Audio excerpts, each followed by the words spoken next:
La présentation va s'articuler autour de 4 points, à commencer par un rappel des fondements des accords de pêche et puis les modes d'accès aux ressources halieutiques des États côtiers africains, les types d'accords de pêche pratiqués en Afrique, et puis aborder les aspects clés de la gouvernance des investissements dans la pêche en Afrique.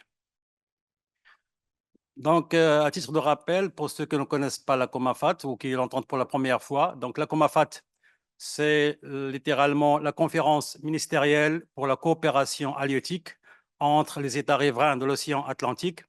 C'est une organisation intergouvernementale régionale de coopération spécialisée dans la pêche et l'aquaculture. Elle est créée en 1989. Sa convention régionale est déposée au niveau de la FAO. Donc, la COMAFAT comprend les États africains riverains de la façade atlantique, allant du Maroc jusqu'à la Namibie, donc comprenant 22 États membres. La COMAFAT elle a un mandat consultatif, donc c'est une organisation régionale de pêche. Voilà, donc notre contribution aujourd'hui, c'est la contribution donc, à cette réflexion. Donc, bien sûr, les États membres restent souverains par rapport à la prise de leurs décisions selon leurs propres intérêts. Donc, je ne vais pas trop m'attarder sur le premier slide qui a été déjà mentionné dans les premiers panels, mais ce qu'il y a à retenir par rapport à la Convention sur le droit de la mer, par rapport à notre sujet d'aujourd'hui, il y a deux principes majeurs. C'est celui de la coopération entre les États côtiers et les États de pêche lointaine. Deuxième aspect, c'est que les accords de pêche ou les accords d'accès doivent porter sur le reliquat ou l'excédent de pêche que les États côtiers n'ont pas la capacité d'exploiter. Donc voilà ces deux choses à retenir par rapport à notre thématique d'aujourd'hui.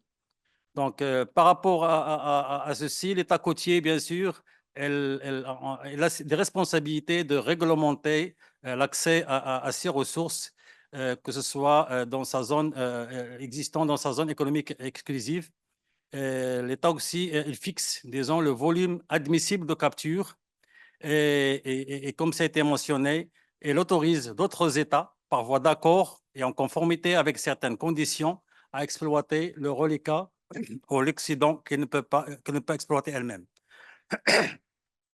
Par rapport au type d'accord de pêche pratiqué en Afrique, on a principalement des accords publics, bilatéraux entre États.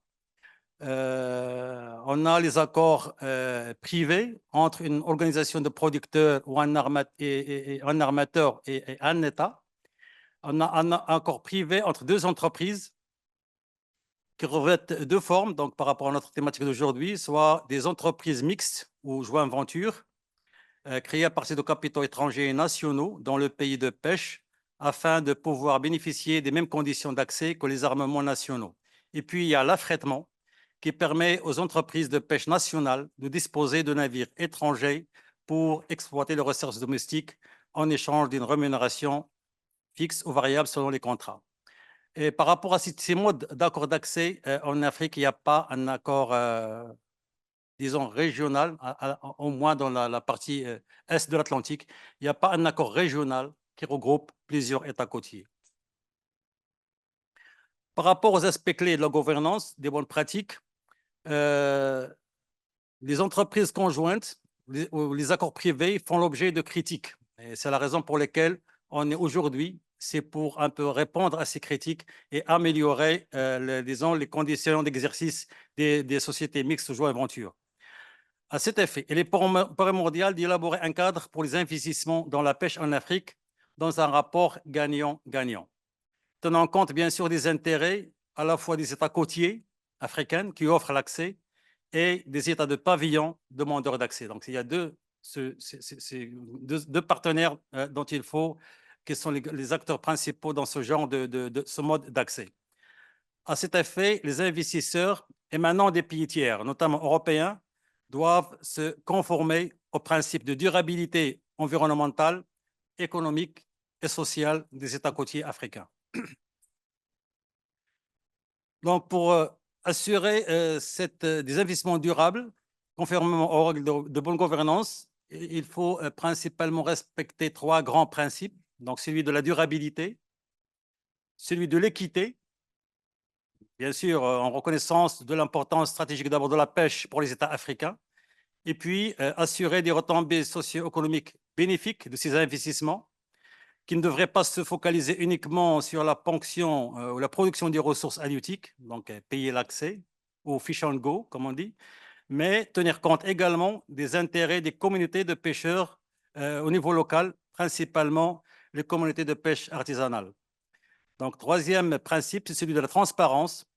Donc, par la reddition des comptes et en rendant public les accords d'accès aux ressources et mener aussi les études, pourquoi pas ex ante et ex post, comme ça se fait dans le cadre des APPD, des accords de pêche partenariat durable, et les rapports, instaurer même des commissions de suivi de ces accords quelque part en similitude, en s'inspirant des accords de pêche durable.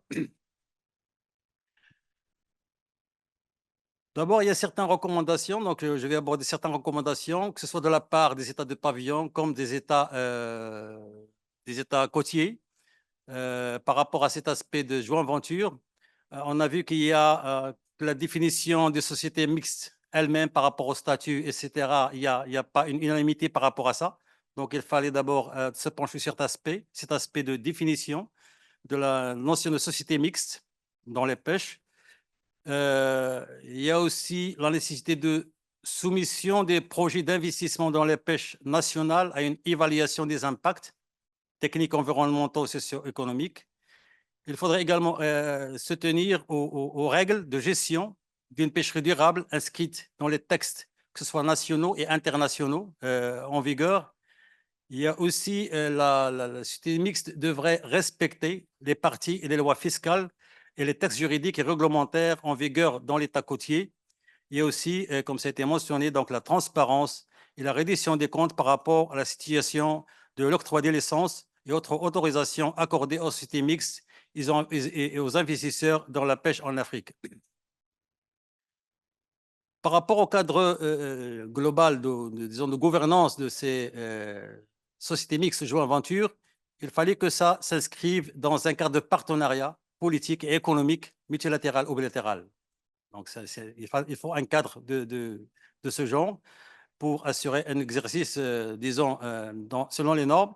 Et puis, il fallait également, dans les accords de partenariat avec les États côtiers, dans le cadre des accords de partenariat pour une pêche durable de l'Union africaine, il faut également prévoir des règles d'exercice de pêche dans le cadre de sociétés conjointes. Il y a également besoin de développer un cadre juridique des responsabilités de l'État pavillon. Ça pose l'idée des bénéficiaires authentiques, etc. Mais dans tous les cas, il faut que l'État pavillon assume sa responsabilité vis-à-vis des navires qui exercent dans disons, les mers lointaines.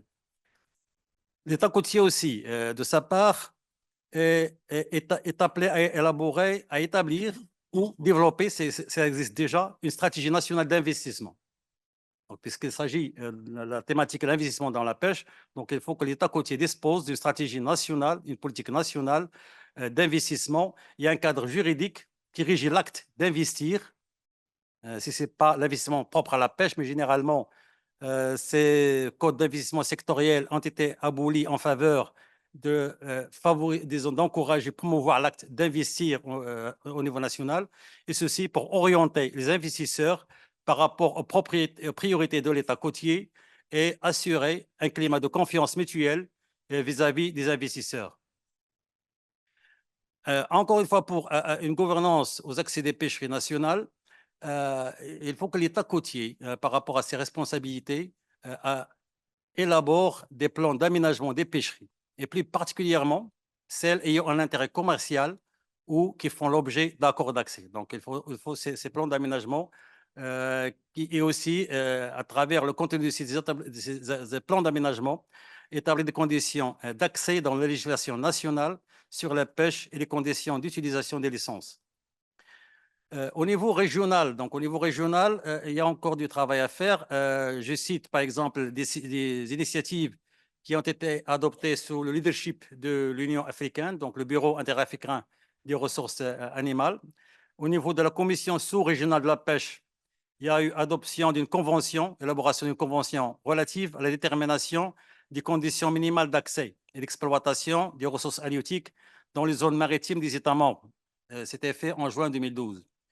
Au niveau de la commission de pêche du centre-ouest du golfe de Guinée, donc CPCO, il y a eu aussi adoption d'une convention sur les conditions minimales d'accès dans la zone du CPCO en décembre 2013.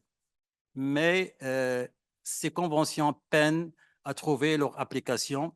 Et ce sont dans les conditions minimales, ils sont inspirés aussi, il y a presque 9 conditions, ou 10 conditions, si je me rappelle bien, pour accéder aux ressources de ces régions. Bien sûr, encore dans les mécanismes de gouvernance, il faut adopter les mécanismes de cogestion et de participation des parties prenantes, y compris les communautés locales des pêcheurs, les organisations non gouvernementales et les scientifiques, afin d'assurer une représentation équitable des intérêts et des préoccupations de toutes les parties concernées du côté des États des zones côtiers. Prendre aussi en considération les droits et les besoins des populations locales, en leur accordant un accès équitable aux ressources marines et en garantissant des opportunités économiques pour ces communautés qui dépendent principalement de la pêche.